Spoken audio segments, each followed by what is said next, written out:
Injonction ne peut donner d'injonction au juge dans l'exercice de sa juridiction. Là, c'est le président et le gouvernement. Ni statuer sur les différends, ni entraver les cours de la justice, ni s'opposer à l'exécution d'une décision de justice.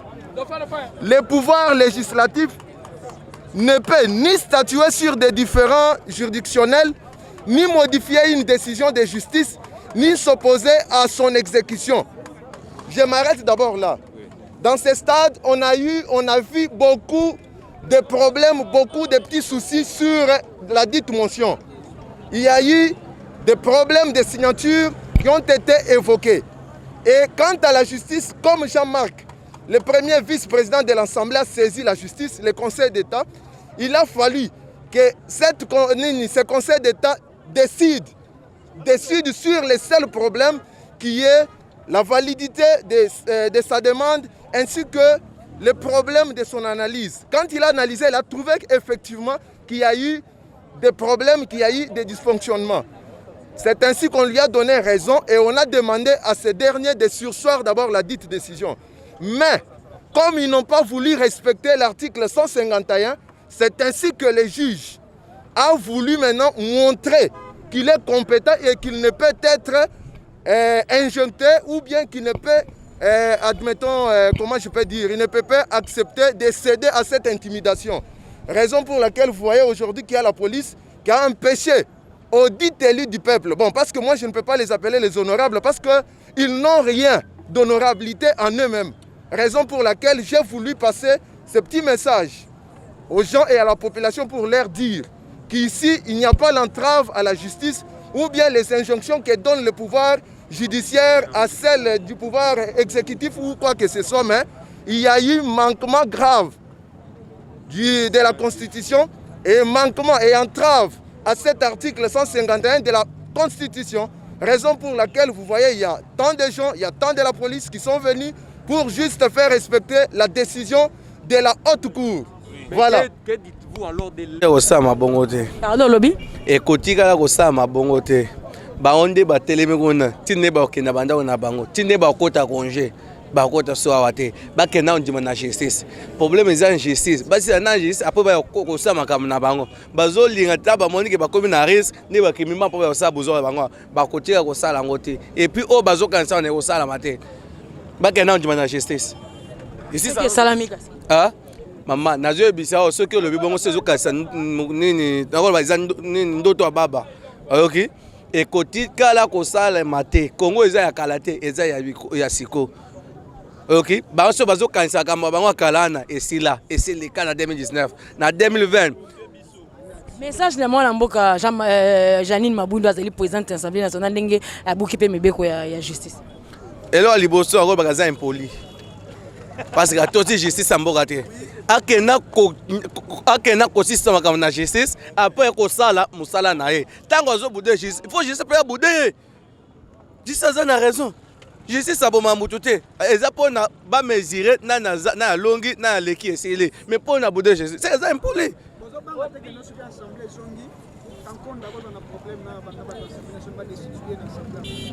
est-ce que ba onde ba tieka ngone place wana quand on a nommé pas ordonnance présidentielle baba ko jiswe ka ora destruire ka ngwenda te so balo babongo eza lukuta amakambo pamba na sepeli mingi na musala ministre na biso intérieur asali parce que mboka eza na mibeko na yango kankwenda sali musala malamu ya kopekisa bato bazolinga ke mboka ezala kaka na mobulu toyebi stratégie na bango toyebi stratégie ya bato ya FCC batika 8,400,000 bongo na compte ya Congo nde yango tosonga nango mboka toyebi stratégie na bango bayiba nyoso balola ba entreprise à l'état et koma ya bango bazwa mbongo nyoso babombi na bandako na bango po Félix aya akoka musala te bayebisa peuple ke bomoni topesa ki akoki te mais mbongo wana ezata budget ya équipe moko te ya poto bongo batika ki na compte pona mboka mobimba ata équipe ya football ya poto budget nango eza mboka wana te. Mais toyebi Félix aleki bango na mayele bamoni ke mayele a Félix eleki ba stratégie nyonso ya kosala makambo oyo esalamaka na Congo Brazza ba Bernard Kolela ko créer mobulu nde baye nango awa mais awe ko simba te parce que Félix azana mayele azotika musaza ya nzambe moto na moto asala musala na ye omoni lelo ezali conseil d'état de sali musala nango tango baboyi bapesi oya de ko exécuter musala wana ezali nani ezali ministre ya intérieur bapesi ye pe musala na ye aye ko sala musala na ye. Ok. Donc, Lukuta Oyo, bato ya FCC banga basala ba dribbler biso, ne ba konzi biso 18 ans. Banga ba continuer suko konza biso na l'an 0, ya Félix to bana suko compter 18, 19, 20, 21. Bon, atoye en tant que bato IDPS, toye en tant que peuple congolais, to réclamer na ba droit na biso. Bato yo ba lekisi buzo ba mingi. Toza na majorité na assemblée. Normalement na majorité na assemblée, ceux qui za likamo partage président viola raté na partage. Bavanda président va partager ya bango bazui ya biso nda mutozui. Mais soyo comme na likamo ya biso IDPS coalition wana ezaka soute. Et comme yo bino boza minoritaire, biso toza majoritaire. Oh, mais coalition ngoza ndeni. Biso ko to coalition, na coalition eza photo diviser en deux partis. Soyo ya bango comme parti inégal, ya bango munene ya biso muke pourquoi? Bangi ba dribbler biso siko na IDPS osa bango je kizengi. Na kati lokwa to swana. Allez, to soigner kuna ba oswana to ko profiter to benda mutu na bango moko. Ba bendi mutu na biso moko ba memiye kuna ba sanzi nyonso, ba plan nyonso ba kolinga ba bongisa po ba pesa ya zongisa na IDPS plan na bango eza boy. To soana kate, wana za makomba famille. So kanisa na IDPS to soana ka. Na pesi no maele lelo bo se distraire. Zambe asa chebino point. Bacha point na via batute via FCC to che point. Cette fois-ci papa Jean Marc KABUND boko nanger. Jean Marc KABUND boko nanger. C'est pas ezaka pona malobe uti na mnoko mupepete. To yebi comment to prépara ke boko nanger pe. Ba député. Donc biso to yepona normalement basunga chef de l'État. Ba to yepona basunga chef de l'État, biso to amposa ma député majorité dans des peuples. Peuple to boyi. Normalement bato bazana posa mboka évoluer te. Tala gouvernement ça bango dollar comme na combien? Mais na minute batu na nani to dollar. C'est le président de la République, mais ba lo ba ke to na gouvernement, to na majorité. Biloko zo matatalo, na dollar zo matatalo, bazo tout na chef de l'État. Majorité nyoso wana ya nini? Balinga ba trahir chef de tableau désordre ngobila sala. Désordre ngobila sala ki ba finga ngobila. Baembela nani buzoba chef de l'État. Omoni ke biso ba congolais nanu tozo marayele ya tekete gouvernement soki rosi mateza yani premier ministre soki ke simbite ba tout na président. Yango tozana pour ça bato yo toke na ba malema ba nanger. J'ai dit je vous remercie. Oui, merci madame pour nous passer un micro. Ya liboso ba député oyo baza aw. Jean Marc KABUND ya liboso aboyi liloba ya cour constitutionnelle aboyi biso toko kende na kozonga sur cour constitutionnelle te ngai na ke toko salisa kaka élection mwana mwasi asala nini abima eza malamu lokola boye kile kambwana chiba wesali nini elataki ye kindo kesali nini elataki ye na mita oyo yeba ke biso ba parti ya peuple ya IDPS nanu ekabwani te. C'est la politique, il y a chaise vide. C'est la politique, il y a montant de nakati il y a chaise. Parce que le président n'a pas mis montant à Pessi. Mais quand KABUND est président, il y a UDPS. Ndé montant à Kuna, il y a des montants à créer coalition. Balongo la qui est, théâtre nakati à parlement. Tant que balongo la qui est, mokolo elo bakake mokolo ekoya.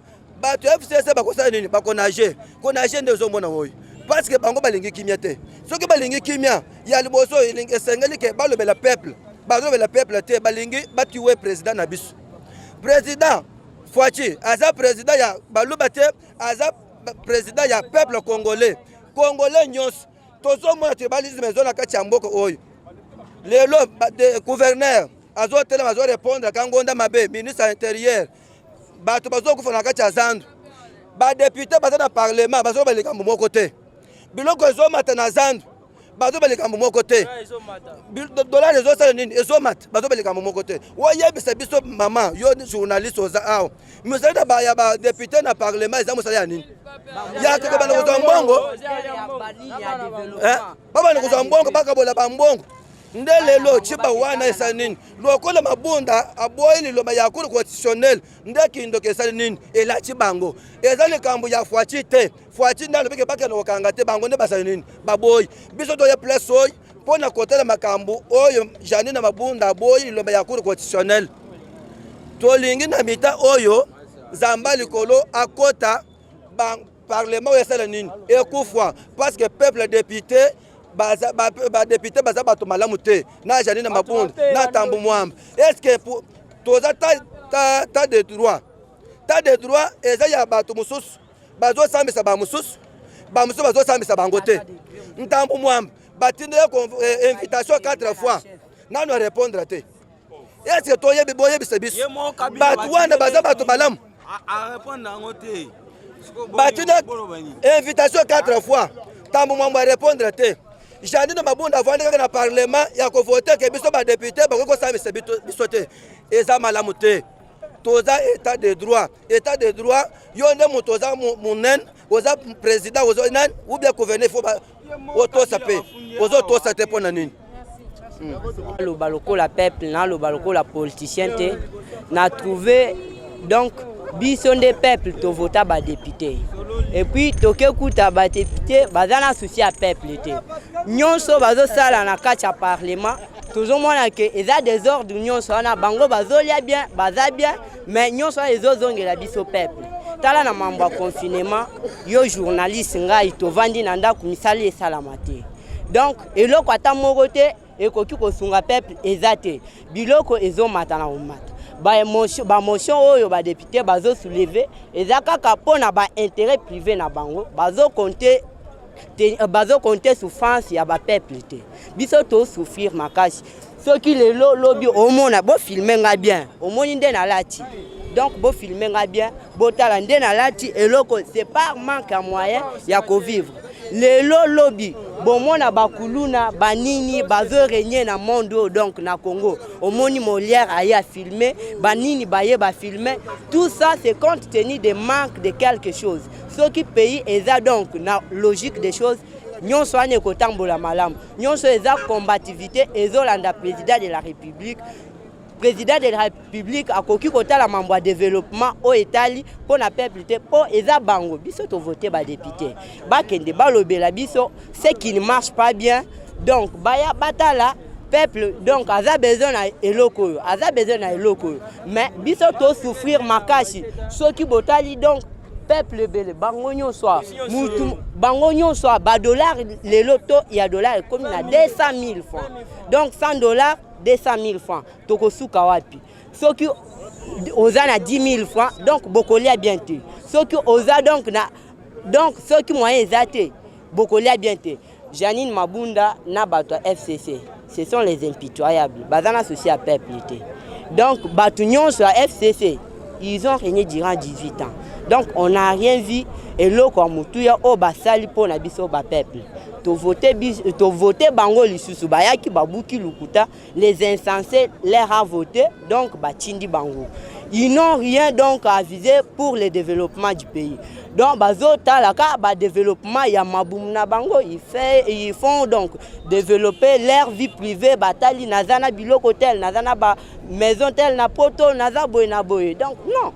Les pays comme la RDC n'est pas un pays donc il y a aussi la commerce biso to souffrir to za surpeuplé to ya peuple na Kinshasa to éviter ceux qui sont à l'intérieur to éviter donc to souffrir ceux qui biso à la capitale to souffrir boy ceux qui sont à l'intérieur mènent quelle vie et les lots donc au trouvé normal la loi a pris donc la décision ya que va trouver une solution na mambo ezoleka ceux qui ne marchent pas bien donc à ceux qui ont besoin du peuple pour peuple à s'en sortir quand même na mambo azosa donc azanango souci o atindela ki bango bakende na dans la parlement bakelobela biso ils n'ont pas ces soucis là ils commencent à empêcher bato bazana souci à peuple donc neti ndeko na biso Jean Marc KABUND Donc moi je ne suis pas politicien. Je parle comme donc citoyen congolais. Jean Marc KABUND azala na souci. Mutuna na ye ezala ki pona 7 millions.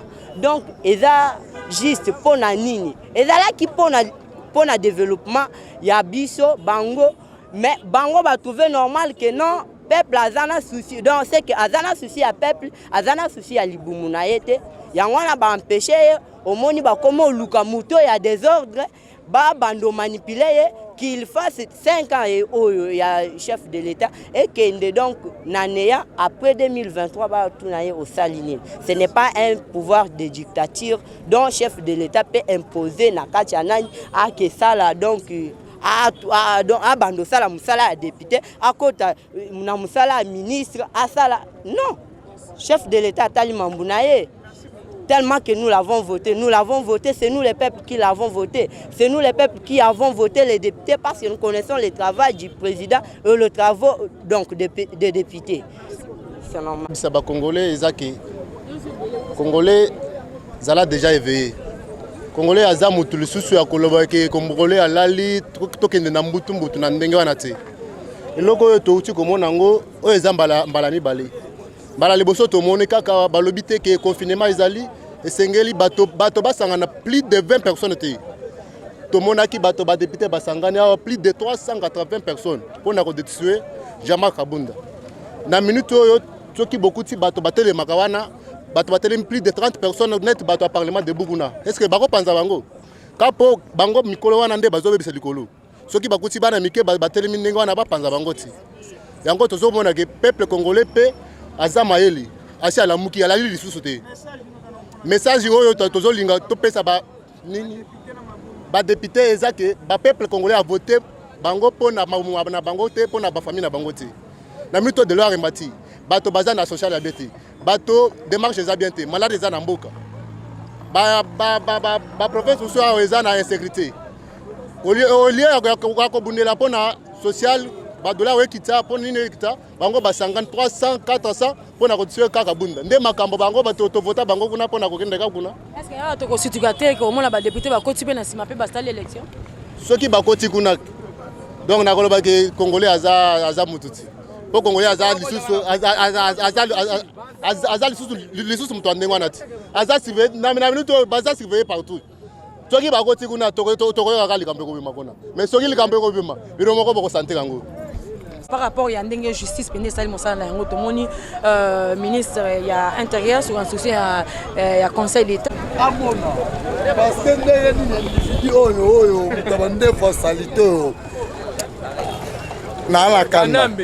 nana kanda mama kalami te besoka désert ndenge tolobaki batika vraiment mutu na biso to pona ki le peuple d'abord.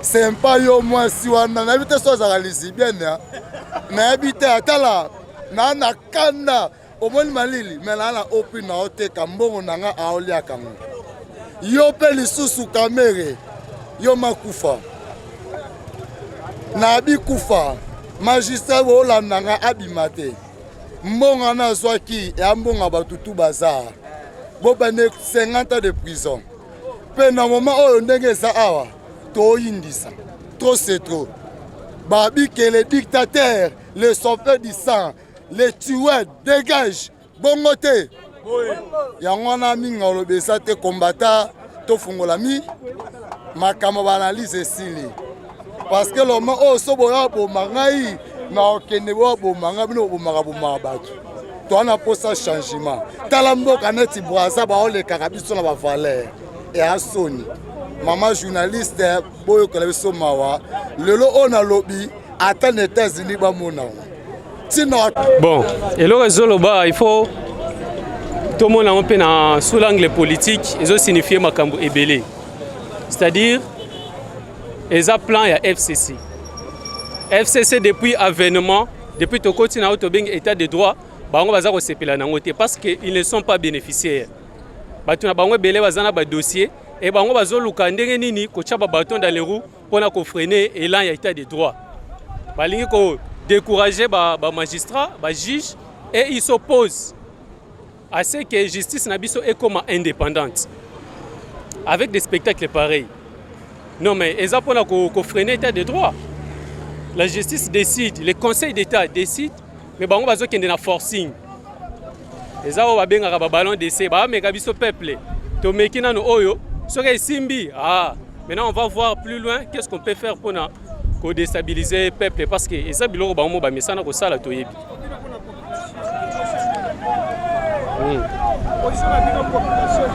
Bon, peuple, biso, doit soutenir la justice. Et là, il y a justice. Doit derrière la justice, nabiso, musala romi ko sala musala musala moko malam. Di jamais vu depuis Congo et bandi nan to mona yango te. Ba tozo ebisa ba député ba tika ba spectacle na bango parce que bango bazana na majorité populaire te. Biso peuple toza d'abord souverain, on peut s'exprimer. Article 64, les OP, ça déjà garanti. Et puis, il y a moyen de s'opposer dans un groupe, un individu, qui a la liberté. Bango baza 500, mais nous sommes des millions de personnes. Lorsque l'intérêt de peuple est menacé, on peut s'exprimer de n'importe quelle manière.